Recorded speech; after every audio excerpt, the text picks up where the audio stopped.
Welcome to the second part of Monday Night in Prophecy, and this one is the day-to-day occurrences throughout January of 2024.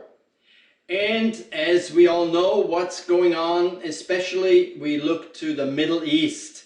The Middle East is important, Jerusalem is important, and this happened, of course, in Gaza. The first picture here from Monday the 1st of January comes as we watch Hamas terrorists that surrendered in Gaza. So there are terrorists. The first thing they have to do is dress down to the underwear, make sure they don't smuggle anything, don't have any weapons on them, and then they are put into Israeli prisons. And they go to prison by the thousands. Some estimate is 20,000 so far. Just incredible. Why is this so important to us? Well, those are enemies of Israel, and the God of the Bible tells us that God is with Israel, will never leave them, will never forsake them, even though they are in unbelief. And the Bible tells us one day they will believe. Until then, they will have a lot of trouble, and they do, tremendous amount of trouble. Let's go to Tuesday the 2nd of January. South Africa. The genocide of white farmers in South Africa is hugely underreported and ignored. Crosses for every white farmer murdered, creating one huge cross. Can you see that on the picture? It's a huge cross. Every single cross that make up the big cross is a murdered farmer in South Africa. That's what's going on and continues to go on as the blacks take over. They want those farms, and if whites are not willing to sell, then there's a chance that they will be dead. It's tragic, but it's going on. Let's go to Wednesday the 3rd of January. Russia. The civilian population in Palestine can't be bombed, but in Ukraine it can. Yeah, Russia says, you can't bomb Hamas. Really? But it's okay for them to bomb. Turkey. 4 million Palestinians have the right to their own state, but 40 million Kurds do not. If you know the story of Turkey, they are enemy of the Kurds, and they try to push them out and kill them. They have no right and they have no state, but those 4 million Palestinians, they think they have a right. Again, you see two sides to this story. Egypt. We worry about the Palestinians, but we won't let them in. Yes, Egypt doesn't let any of the Palestinians into their country. They had bad experience and they said, never again. They don't let them in. The Houthis of Yemen. Our country is in complete devastation, but we will fight Israel. The Houthis in Yemen, it's a very poor country, terrible conditions, but they have a lot of weapons. Why? Because Iran is shipping the weapons to them. Why? To fight Israel. And how do they do it? By taking down ships that have anything to do with Israel, or go to Israel, or come from Israel, or are owned by Israel, and they try to bomb them. And they've done this now for months, and really have not been stopped. There are little, attacks here and there, but it's token. It's not diminishing their capability of really fighting Israel this way. Western leftists and LGBT activities. Palestinians are wonderful, peaceful people, but we won't go to them. They'll kill us there. Ha! Isn't that an irony? LGBT know exactly that Muslims kill those kind of people. And so we can't go there. But yeah, they are wonderful, peaceful people. and we will demonstrate for them. Right. Hamas.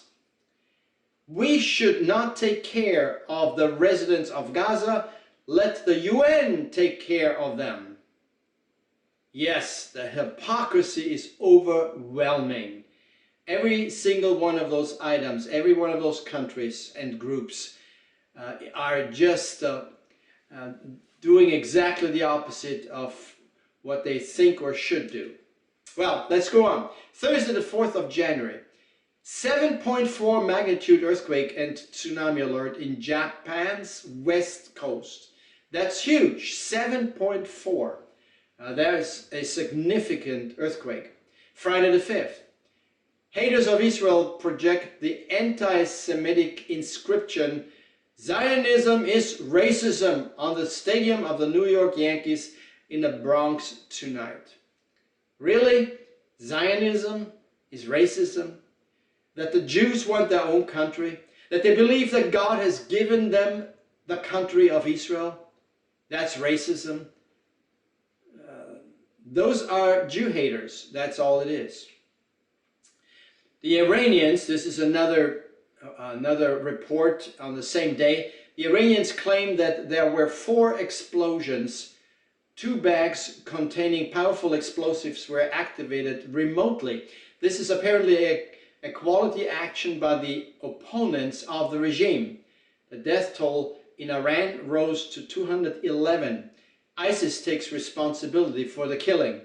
You see, Iran has more than one enemy. It's not just Israel or America. There is ISIS, and they are the ones that also want to kill Iranians. So they have their share of enemies. Let's continue on. Saturday the 6th. Palestinians are fleeing south from the center of the Strip. They were happy for 72 hours on October 7th. That was the slaughter day. That's when they danced in the streets. That's when they identified with Hamas and what they did. Now they are traveling south because their homes, if Israel finds a Hamas, they're being destroyed. Those homes are being destroyed. Hamas, if they find them, they're either imprisoned or killed. So they're not all that happy any longer. This is ethnic cleansing. Look at the Jewish population from 1948 compared to 2023. And you can see all those countries, and most of them are Muslim countries: Egypt, Syria, Iran, Iraq, Lebanon, Morocco, Yemen, Algeria, Libya, Tunisia, Gaza.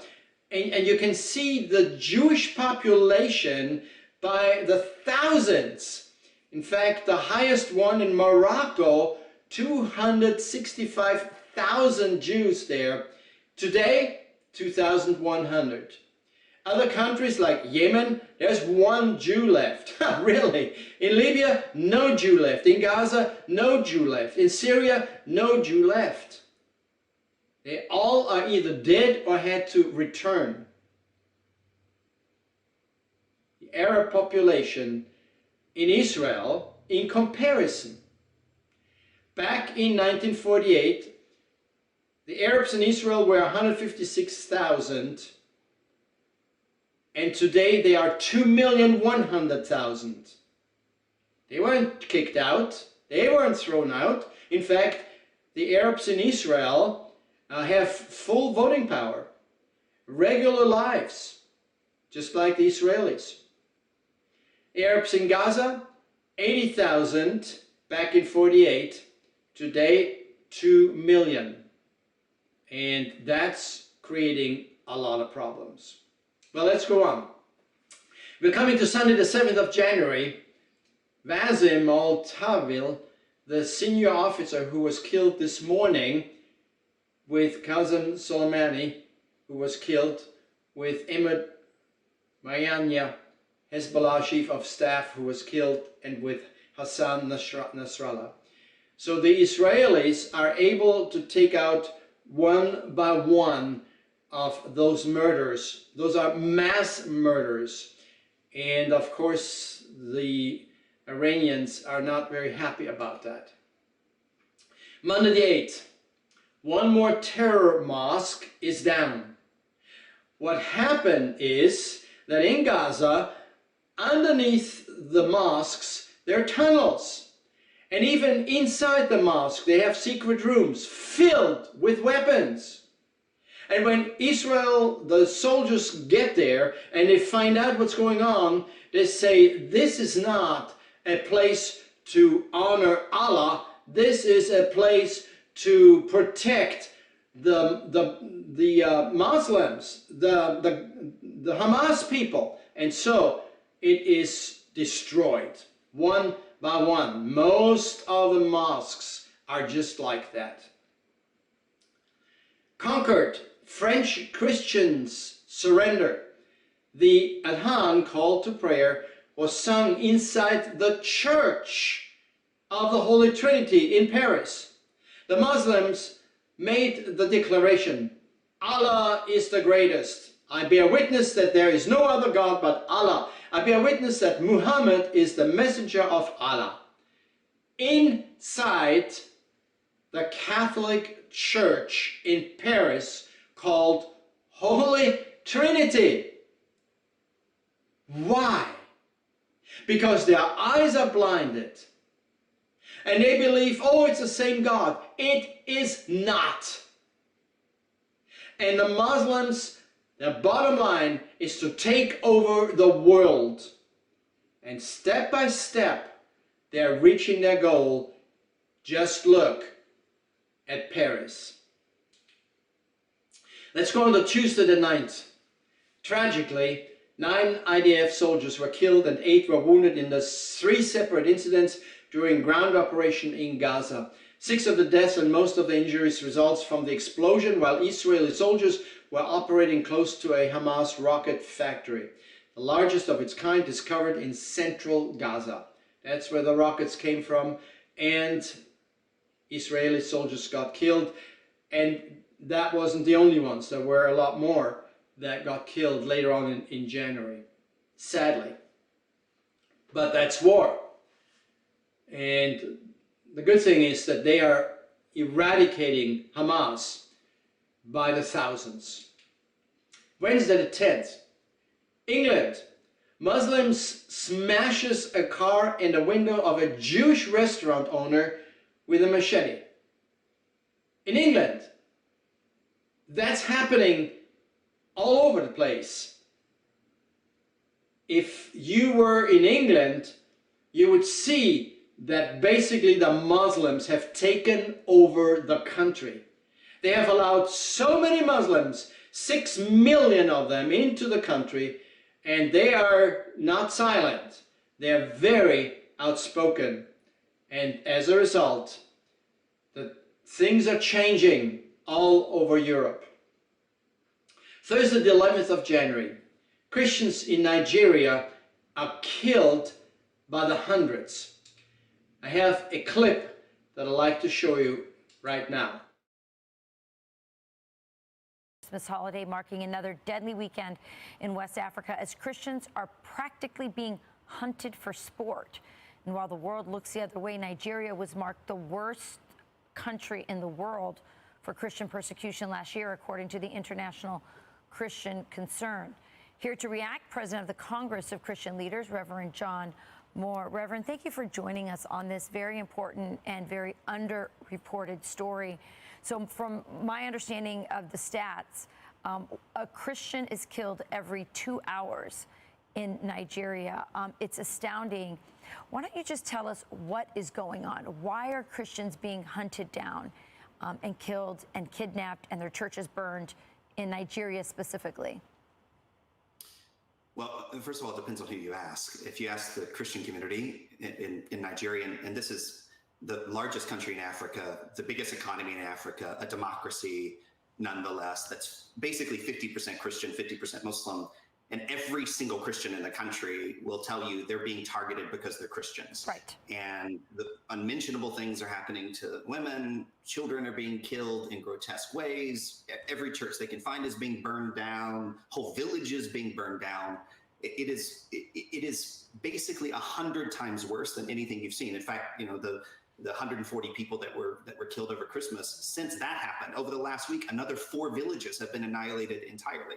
So if you ask the Christians, they say we're being targeted because we're Christians. They want to ethnically, religiously cleanse us. If you ask the Department of State, they're going to say this has nothing to do with religion. In fact, just this last week, the Department of State reversed yet again a Trump administration decision to designate Nigeria as one of the world's foremost persecutors of religious people, of Christians, because they believe the reason why this is happening is, wait for it, climate change. Yes, I saw that. I saw that in the AP. One of my colleague Pete Hegseth showed me the article where the AP said this is happening because of climate change. It's absolutely astounding, first of all, that the Trump administration first designated Nigeria, rightfully so. They called it the worst violator, Nigeria, the worst violator of religious freedom in the world.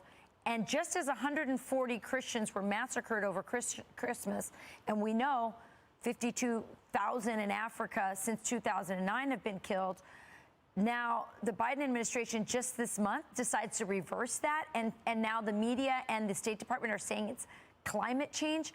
Why are they? Is it that they're pushing climate change and they're trying to, take these tragedies and push their agenda?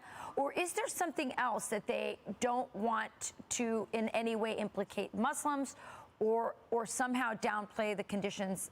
Why would they want to downplay the conditions and the brutality against Christians? It's a combination of things. I mean, one is that. One is the fact that plenty of Muslims around the world are blinking red lights and saying that there's a piecemeal ISIS-like caliphate being formed in Western Africa. And by the way, the whole of the African continent's in trouble. You have a civil war in Sudan. You have basically a line of coups all across the continent. And in the Western side, you have these jihadist organizations that are forming. And by the way, Nigeria, which is the biggest, most powerful country, is a country the United States government, our taxpayer dollars, gives $1 billion a year to. And so, but also it's unfortunately, this Department of State doesn't have much to show for anything. I mean, we have the worst hostage crisis in modern American history. We have more Americans killed by terrorists since 9/11. We have the Afghan withdrawal. We have war in Israel, war in Ukraine, civil war in Sudan. I mean, the list just goes on and on and on. And when you look at these things, you say, like, is someone on vacation? Right. And what we found out, at the beginning of the show today is actually the president was on vacation. Deputy Secretary of Defense was on vacation. The Secretary of Defense was in the ICU. I mean, it's like insane. It's insane what's happening. In the world. Our government is being blind to this, the media is too, but there aren't enough Catholic and Christian leaders like yourself out there bringing attention to it. We really thank you for doing that, and we hope others will continue to speak for the plight of those Christians in Africa. Thank you for joining us, Reverend. Really appreciate it. Amazing, isn't it? Let's go on. Friday the 12th of January. A photo published in Iran from the moment the Iranian Navy took over the tanker St. Nicholas today in the Gulf of Oman. We talked about it earlier. The Houthis come and they shoot at tankers. The Iranians, they come by helicopter and land or hover, and everybody comes down and take over whole tankers and then have them brought into one of their ports, because they call that illegal oil transport. It's unbelievable. And the world is watching. Why didn't some American helicopters land there, or from Europe? There's all kind of ships in that area. They could have done it, but no. Iran is touched with velvet gloves, and no one wants to touch them. It's amazing. Next one, UK prepares for military strikes against Houthi rebels. The Royal Navy warship in the Red Sea could join action against the Iran-backed militia that has been threatening shipping. The Rishi Sunak, which by the way, he is the leader in London, a Muslim, will hold a full cabinet call tonight as the UK and the United States prepare to launch military strikes against the Houthis. Well, it's about time. Attack on Yemen. President Biden. We, in cooperation with Great Britain and with support of Australia, Bahrain, Canada and the Netherlands, have successfully carried out attacks against several targets in Yemen. Well, yes, they have, but it's a drop in the bucket. Those attacks keep coming. Those rockets keep shooting them, the Houthis, and so they haven't even gotten to the main part of what's happening there. These were the areas in Yemen targeted in the US airstrikes just a few hours ago. Well, it looks impressive, but again, it's a drop in the bucket. Houthi spokesman Yahya Saree, 5 of our people were killed and 6 were wounded tonight in 73 attack sites. This will not pass without our response. Well, don't the Houthis realize that they are the aggressors? That they are the ones that are shooting at ships? No one had started the war except them. And yet they are greatly offended that different countries are responding, but unfortunately not strong enough. The leader of Yemeni Houthis: we will retaliate against the US and the UK. They will feel the power of our vengeance. The victory will be ours. And they, hold their little knives in their hands, ready to stab a Jew or American or from the UK. And you can see the anger on their faces. Again, why don't they realize that they started this mess? Saturday the 13th of January. The US announces new strikes in Yemen. Tomahawk missiles were launched at the Houthi-operated radar site, the Central Command said. Good. Not enough. They are still active. The flag of Yemen's Houthis. This is what it says. That's the Houthi flag. Allah Akbar. Death to America. Death to Israel. Curse the Jews. Victory to Islam. That's the message on their flag. Are you surprised? That's their goal. That's what they want to do. And that's why they're acting the way they are. Well, let's go to South Africa. South Africa announces it's forcing the captain of its U19 cricket team, David Teeger, to give up his position as captain at the World Championship because he is Jewish. Really? Yes. Meanwhile, South Africa is playing games with Israel at the International Court of Justice in The Hague. That's what's going on. So, who is against the Jews? And going to court over the war with Hamas. Well, it's a good thing that they lost that case. We continue to Sunday the 14th.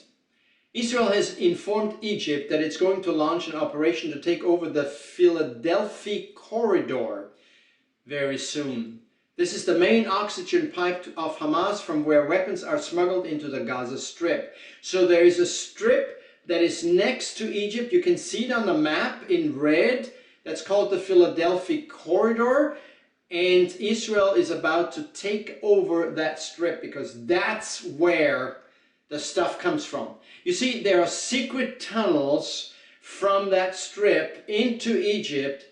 And I don't know if the Egyptians know about that or not. Are they hiding it, or don't they really not know where those tunnels are on the Egyptian side?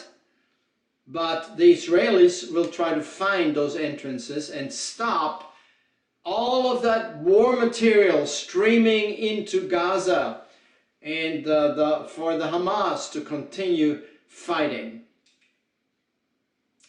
We're going on, and it says here, this is on the same day, it says pro-Palestine protesters try to breach the security fence outside of the White House, forcing DC police to hold the fence.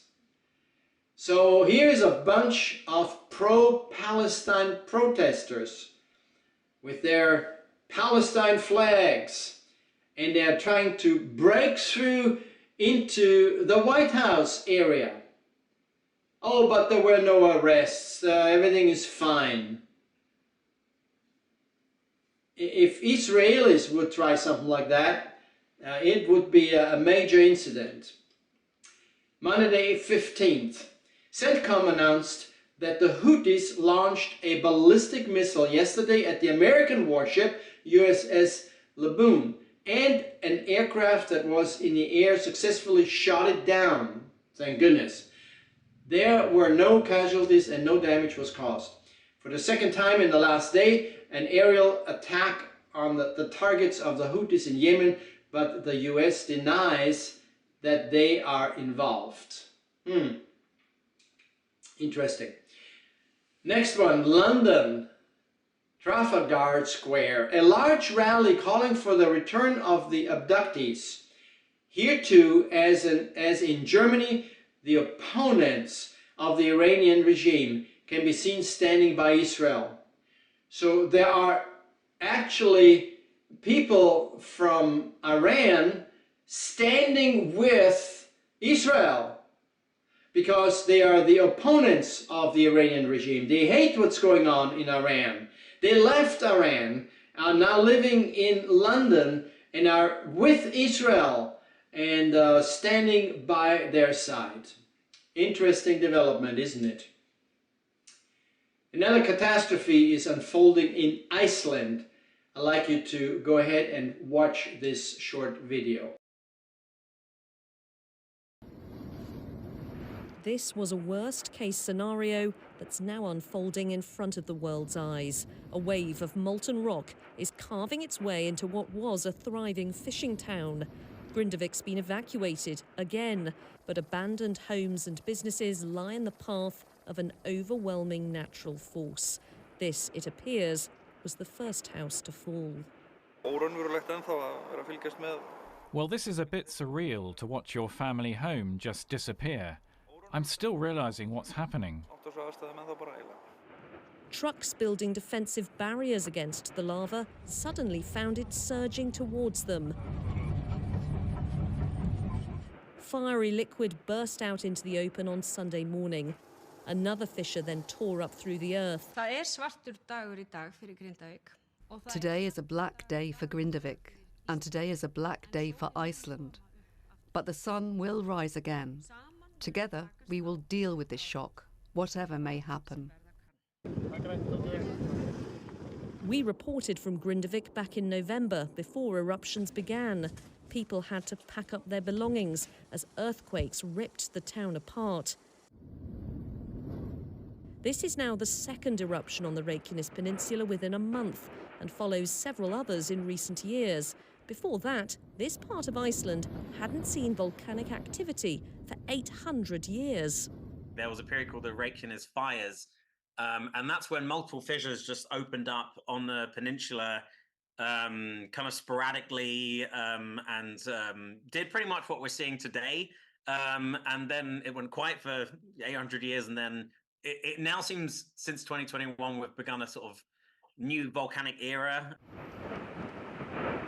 People here are no strangers to earthquakes and eruptions, but this kind of potential destruction of people's homes and livelihoods hasn't happened for half a century. I think the point is that we've had quite a lot of experience in dealing with this, even though this is perhaps the most serious threat of volcanic eruptions in Iceland since January 1973. The land of fire and ice is an endless display of nature's awesome power. This time, what's playing out makes for an astounding but awful sight. Jessica Parker, BBC News. Let's go on. What's happening? Hamas steals the UAE aid from the mouths of the people of Gaza. So those trucks are coming in with stuff for the people of Gaza, and Hamas goes and takes over the truck and takes all the food on that truck and brings it to headquarters for Hamas. That's what's going on in Gaza. Their own people are starving, and as long as Hamas has everything that they need. Let's go on. 11 casualties so far in a terror attack in Ranada near Tel Aviv, involving car ramming and stabbing of Jews by Palestinian terrorists. So they see a car and they just go at it and ram it, trying to kill the Israelis and stabbing them. And that's going on right there in Tel Aviv. Tuesday the 16th. Report in Lebanon. The IDF is now carrying out the strongest and most powerful wave of attacks since the beginning of the war in southern Lebanon. At least 30 attacks on 15 different targets. The ground of southern Lebanon is shaking.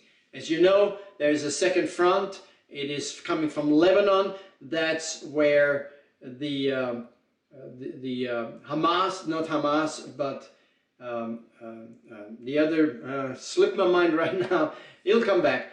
They are fighting there against Israel, and so Israel is responding very, very powerful. And so that's what's happening in Lebanon. Wednesday the 17th of January. This is Itai Svirsky. He was taken hostage to Gaza on October 7. Hamas forced him to participate in a propaganda video and then murdered him. Isn't that like Hamas? Let's go on. 2 days ago, the regime in Iran struck Syria and Iraq with ballistic missiles. Yesterday, they used ballistic missiles to strike Pakistan. The mullahs are out of control. Next, Pakistan has announced that it considers yesterday's ballistic missile attack by Iran an attack on its sovereignty. Pakistan also warned the mullahs in Iran that there will be serious consequences for the attack. They will not just be silent. And so there was shooting back and forth, rockets going back and forth in January. The events of the last 7 days in the Middle East and the world prove what no one wants to admit in words. We are already in a world war. Iran attacks Syria, Iraq, and Pakistan. Yemen attacks US and UK vessels. Iraqi militias attack Israel. Israel attacks in Lebanon and Gaza and West Bank. Russia attacks Ukraine. China is threatening Taiwan. Turkey attacks the Kurds. North Korea attacks an island in South Korea. All of this is going on at the same time. It sure sounds like that the world is in a war. Now it's not an all-out war like First and Second World War, but it's all over the world happening right now. Thursday, the 18th of January. You see a picture here, and you see the attacks of Iran. The red part is Iran, and they help with attacks, whether they ship unmanned aircraft, or if they go with rockets like to Pakistan, or if they attack groups in Iraq, or into Israel, or into Syria. Iran is right there, responsible for all of that, in all those different directions. It's happening all the time. It's amazing, and nobody is willing to do anything about Iran. Not good. Let's go on. International Atomic Energy Agency inspectors figure Iran now has sufficient quantities of high enriched uranium to build several atomic warheads. Director General Rafael Mariano Grossi told Bloomberg News. So what's happening is Iran has worked on its building up of high quality uranium, and they have reached now enough for several atomic bombs. That is very, very scary. Maybe that's the reason why no one wants to touch Iran. But before they get on top of the rockets, that would be the time to do it and not wait. We live in a dangerous world. Friday the 19th, Indonesia takes Israel to ICJ for the illegal 70-year occupation of Palestine. Can you imagine? Indonesia. This is a second and separate proceeding. The logic of the largest Muslim country in the world is that though the decision is only moral binding, it will increase the pressure on the Western countries. So do the Israelis occupy Palestine, as they call all of Israel, for the last 70 years? Actually, it's already now 75, 76. What's happening? Well, what's happening is that Israel came back to its own country. And not only that, the United Nations had allowed them to take back their country. And so this is not illegal. And in fact, their area was much larger. But that's where they are, and that's what they're accused of occupation illegally. It's incredible. No joke, the UN just announced the Islamic Republic of Iran will take the presidency of the Conference on Disarmament starting March 18th.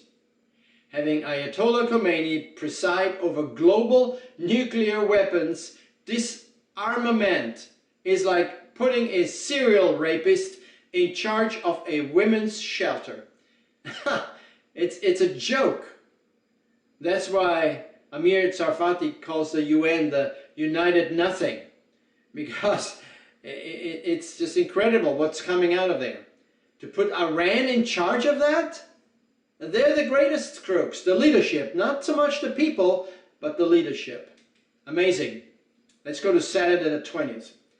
The US Central Command announced that it thwarted and attacked 3 missiles that were ready to be launched towards the Red Sea by the Houthis around 8 o'clock in the evening. So 3 more missiles destroyed, but there are many, many, many more. Israel gave, through the mediators, an ultimatum to Hezbollah, a diplomatic agreement on your withdrawal from our border by the end of January, or we will act militarily. The IDF began intense exercise for a soon ground maneuver in southern Lebanon. War with Hezbollah is not a matter of if, but when. So Hezbollah is that militant group in the northern country, and they will come down and fight Israel. So it's a second front from Lebanon. And so Israel is trying to get ready on that one. The problem is that Hezbollah has some 150,000 rockets, smart rockets, aiming at Israel. So that could be catastrophic for Israel. Let's go to Sunday the 21st. According to an exclusive Yemeni source, Ansarallah is considering implementing a plan they call the All-Aqsa Triangle by closing all 3 of the Middle East major waterways, Bab al-Mandab, Strait of Hormuz, and the Suez Canal. So if they can close all 3, they would isolate all of the oil from Saudi Arabia and from all the other countries that are along the coast there. United Arab Emirates and Kuwait and all of those couldn't go in and couldn't go out. They couldn't ship the oil any longer. So that would be a huge problem. They would have to try to get it out by train if those 3 waterways are closed down. And those are very narrow ports, all three of them, very narrow, and could relatively easy be closed up. And that would create a worldwide shortage of oil, including America, because although we sit on top of massive amount of oil, we are buying it expensive from other countries. Let's go on. Illegal immigrants invade Spain through Adra, the province of Almeria, in broad daylight without any control. Soon they will be in the neighborhoods in Europe. So they land in Spain, they land in Italy, and they just walk in and then go all over Europe as illegals, most of them Muslims, and that keeps coming and coming and coming. That's what's happening in Europe. Monday the 22nd. Officially, Turkey no longer encourages exports to Israel, although Israel became the 10th largest destination for export from Turkey in 2022. The Turkish Minister of Commerce removed Israel from the list of export destination countries for 2024. Okay, so no more goods from Turkey to Israel. And there you see an angry president, Erdogan, that hates Israel. When I see those things, you know what I'm reminded of? I'm reminded of the war of Gog and Magog, that it's going to come. And Turkey is involved, and Russia is involved, and Iran is involved, and some other nations. And I can just see how those things are starting to line up right in front of our eyes. Listen to this one. This comes from Italy, from the Vatican. Blessings are heaped by Pope Francis upon the World Economic Forum, globalism, and everyone attending the current gathering in Davos. Oh, really? Does he know the Bible? I'm just amazed. It's exactly that kind of movement that will usher in the period of Antichrist, the 7 years of tribulation. What is he thinking? Let's go on. Tuesday, the 23rd of January, 2024. The President of Israel, Isaac Herzog, sings, "I believe in the coming of the Messiah," with the students of the Hesder Yevia in Jehoram, who lost 8 students in the war. So there's this group of Jews in this Jewish school, and they're singing. They believe in the coming of the Messiah. Of course, you realize that they do not believe that the first coming of the Messiah, the Lord Jesus, came. So they're still waiting for the Messiah, and they're singing, they're believing the Messiah is coming.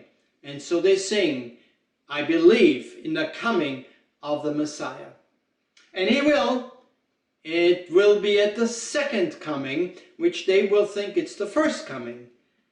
Until then, a lot of tragic things will happen in the land of Israel, unfortunately. Let's go to Texas. There is a Texas claim. The failure of the Biden administration to fulfill the duties imposed by Article 4, Section 4 has triggered Article 1, Section 10, Clause 3, which reserves to this state the right of self-defense, Abbott said. For these reasons, I've already declared an invasion under Article 1, Section 10, Clause 3 to invoke Texas constitutional authority to defend and protect itself. And so Texas says, if the government doesn't defend us against the invasion from the south over the border illegally, then we will do it ourselves. It's constitutional, they're right. And as it turned out, many countries joined in and are supporting Texas in this invasion stoppage undertaking. Amazing. In fact, there's a map of all the states so far that have joined in. There might be more in the future, but you can see how there are other states along the border to Mexico that are still open. And so Texas had a huge reduction in January of illegals coming through, but there are other states where they can still come through. The states that support Texas' anti-illegal immigration policies. Interesting. What is coming at us? We are back in the Middle East. The threat of the Houthis hurts Egypt badly. Head of the Suez Canal Authority. Canal revenues in January of 2024 are 44% lower than in January of 2023. So Egypt is in charge of the Suez Canal. They have their ships that guide those huge big tankers and loaded with all kind of stuff, containers through the Strait of, through the Suez Canal, the Suez Canal. And what happened is that a ship line after ship line is saying, we will not use the Suez Canal anymore. We will go around the Horn of Africa much longer, much more costly, but it's too risky to send our ships through there. And so, of course, that is bad news for Egypt, because that's one of their major incomes, if not the major income. The ships that pay huge amount of monies for the ships to go through the Suez Canal. We go to Friday the 26th. The crisis with Turkey worsens. Turkish Airlines cancel all the flights to Israel until further notice. So no more flights of Turkish Airlines to Israel. All right. Next, the USA State Department has pulled funding from the UNRWA. United Nations Relief and Work Agency is the full name of it.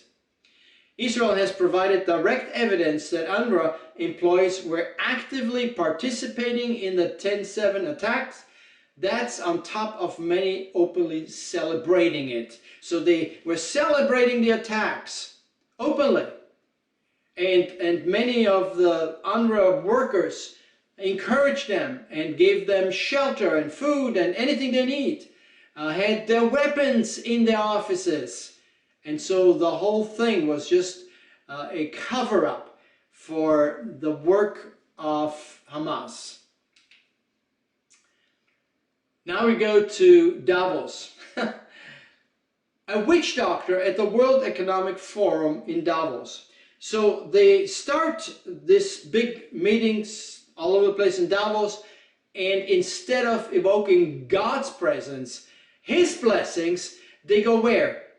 To the witch doctor. I want you to watch that short clip that I have for us.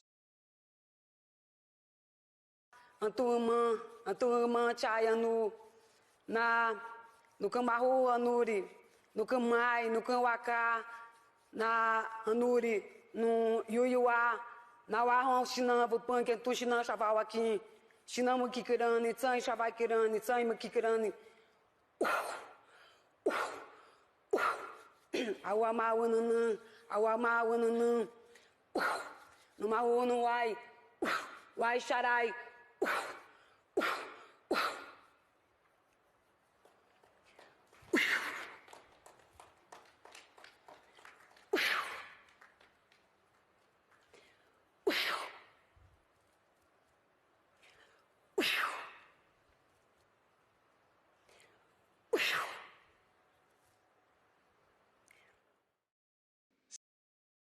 Saturday the 27th, a huge airlift from armaments from the USA to Israel is on its way, and Lebanon understand that this is aimed at them.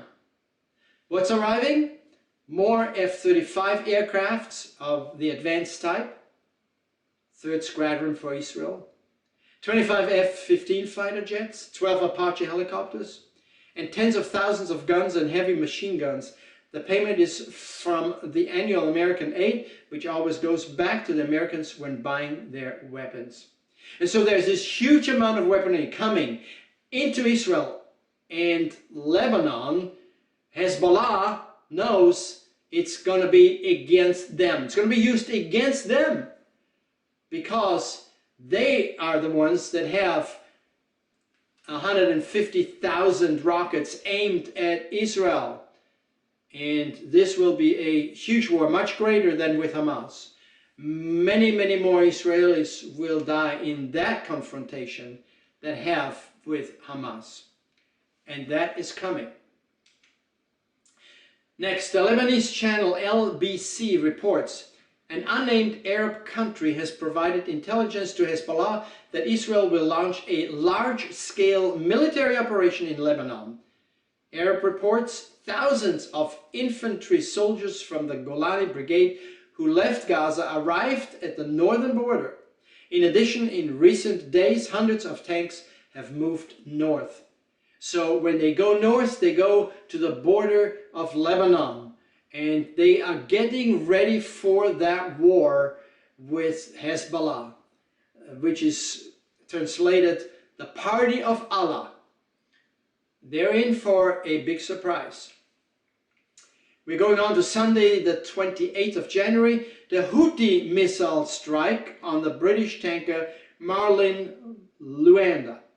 So this time, the Houthis shot, they hit the ship, it started a fire, they're trying to extinguish it, but the problem is that the fire is so big that there's a danger of the ship sinking. Now, as of today, I haven't heard what the outcome is, but if that ship should sink, it will contaminate the entire part of that ocean where it goes down. It'll be devastating to all the fish life killed, all the birds in that area killed, the whole beach areas of all those countries where that oil will spread. It would be a total catastrophe. So let's just hope and pray that this ship is not going to sink. Next, 3 U.S. service personnel were killed and at least 40 injured in a drone attack overnight on Tower 22 outpost in Jordan, near the border with Syria. So the U.S. has a camp there. It's a large camp. A UFO comes in, not a UFO, a drone comes in and destroys, lands in there. There was no counterattack, and 3 are dead, 40 are seriously injured, and they're trying to figure out how can that happen. Kataib Hezbollah in Iraq carried out today the drone attack on U.S. force in Jordan-Syria border, which killed 3 U.S. soldiers. So it's a serious thing, and the president said they're going to retaliate, but we'll have to wait and see what that's going to be like. Next, not only the Houthis, Iran announced that the Revolutionary Guard Navy seized and confiscated today a tanker with about 2 million barrels of smuggled oil and a crew of 14 Asian workers. So this happened. This happened recently. Another ship taken by Iran, an oil tanker, and brought over to Iran, and they say, oh, it was smuggled oil. Where are all those countries with all their ships out there trying to protect this very thing from happening? It's amazing. We're now going to Europe, to Paris, Monday the 29th. Siege of Paris. Farmers shut down entrance to French capital in protest against green agenda. The climate change madness is threatening the livelihood of millions of Europe. In Europe. I want you to watch this brief little video quickly.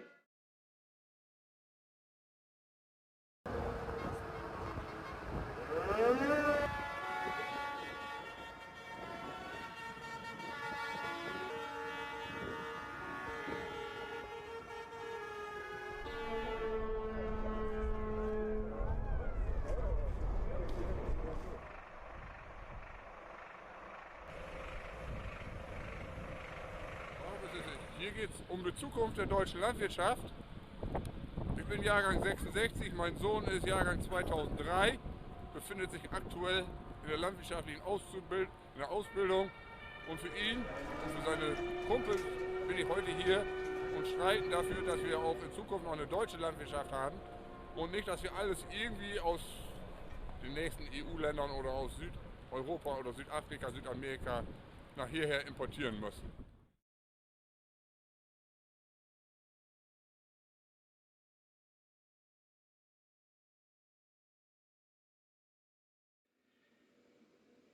Amazing what's happening in Europe. Let's go back to Gaza. Tuesday the 30th. Hundreds of Hamas terrorists are crawling out of the tunnels and surrendering. So they come out because they know they have a lost cause and they don't want to die. So they come out in the hope that they will not have to die. They'll go to prison, probably for a very, very long time. Wednesday the 31st, last day of the month, we're going to India. Thousands are outside the Israeli embassy in order to get work permits in Israel and to replace the Palestinian workers. Israel plans to bring in 70,000 workers from India and other countries to boost its construction sector. Israel's construction sector has been struggling since the October 7 Hamas attack. And a labor shortage has arisen after Israel barred some 80,000 Palestinian workers. Wow. So the Palestinians out, the Indians are in, 70,000 of them will be accepted into Israel to work in the construction sector. That is amazing.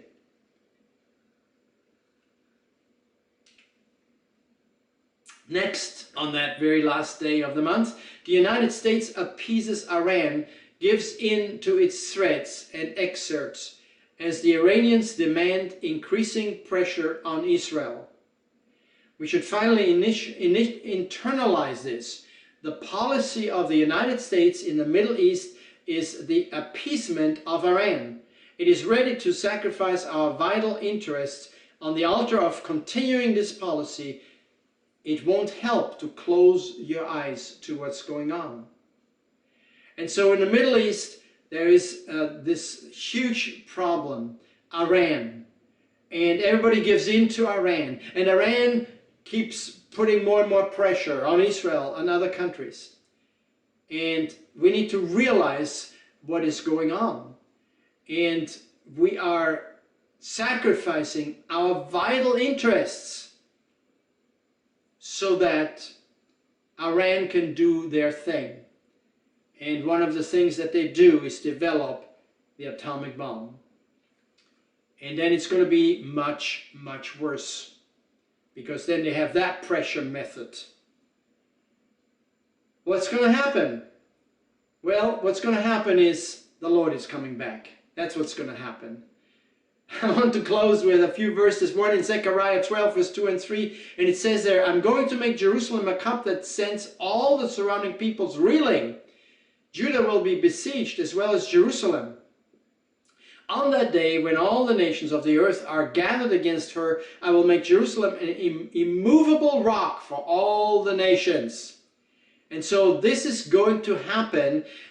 Israel surrounded, Jerusalem surrounded, all the nations of the earth right there against Israel, but they will get hurt on that rock, which is immovable. Why? Because God is with Israel. Look at Joel chapter 3, verse 1 and 2. For behold, in those days at that time, when I bring back the captives of Judah and Jerusalem.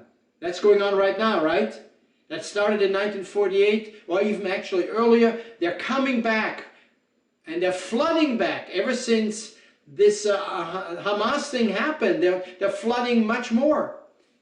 And he says, I will also gather all nations, bring them down to the valley of Jehoshaphat, and I'll enter into judgment with them there on account of my people, Israel, my heritage, Israel, whom they have scattered among the nations, they have also divided up my land. An angry God says, I will defend Israel. And yes, there will be many more, some 2/3 that will actually lose their life, Israelis. But the remnant is there. The remnant will see Jesus come and will recognize that he is the Messiah. Those are exciting news for our future. This is what the Bible says will happen. Just as the fulfillment of all the other prophecies so far already, this future prophecy will also happen exactly how God wrote it down in Scripture.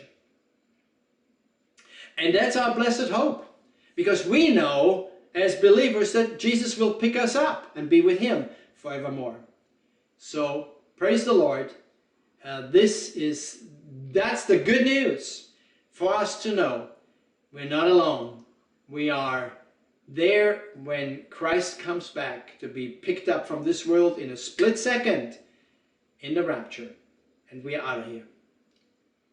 Well, this is our program for today. We meet again on Monday, the 4th of March of this year. Until then, Lord bless you. Thank you for watching. And thank you for all your many prayers for Israel. Keep that up. The Israelites need to find the Lord Jesus. Until next time, Lord bless. Bye-bye.